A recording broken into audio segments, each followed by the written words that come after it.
I'm Wales Brown from the Amnesty International group in Ithaca. Not just our group, but all of Amnesty International USA is supporting the HALT Act. The Ithaca group, unfortunately, is not in front of the public library the way it has been every month since 2015.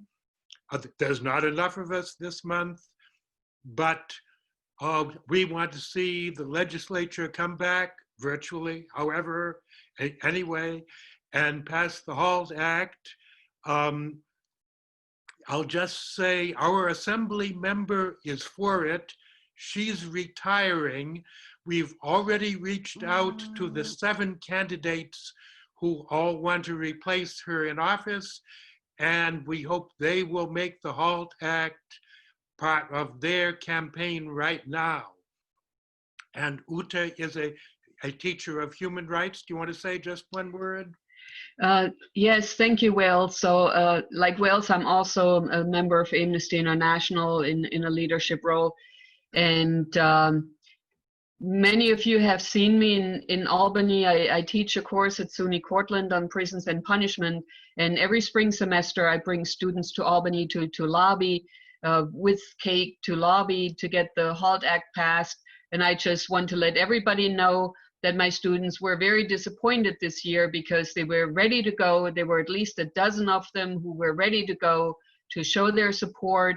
These are mostly criminology majors, and we're at the end of the semester, and I was just on a Zoom call with them yesterday and asked them, you know, all the topics that we've covered, what was the most important for them, and it was solitary confinement. And, you know, they would have come to Albany, we would have been there. We stand in solidarity with you. And I really want to give a shout out to the organizers and to everybody who's making this happen. And next year, you know, or later this year, once the offices are open again to the public, you know, we will be there. And, you know, just one more thing I would like to add, because people have been speaking about the Mandela Rules. So for me, this is very much a human rights issue. The Mandela Rules, you know, that's the United Nations standard minimum rules for the treatment of prisoners, right? The standard minimum rules.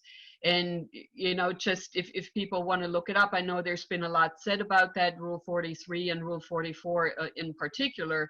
Rule 43, in no circumstances may restrictions or disciplinary sanctions amount to torture or other cruel, inhuman, or degrading treatment or punishment.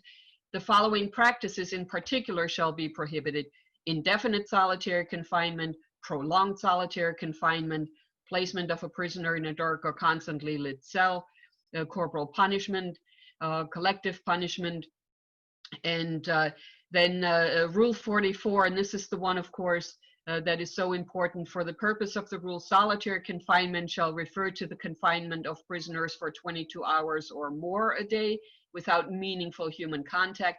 And here's the key: prolonged solitary confinement shall refer to solitary confinement for a period in excess of 15 consecutive days.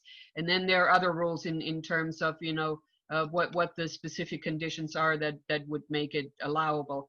Again, for us, this is a human rights issue. Amnesty International USA is behind you. We stand in solidarity with you. And as soon as we can bring some students to Albany again, we will do that. Thank you.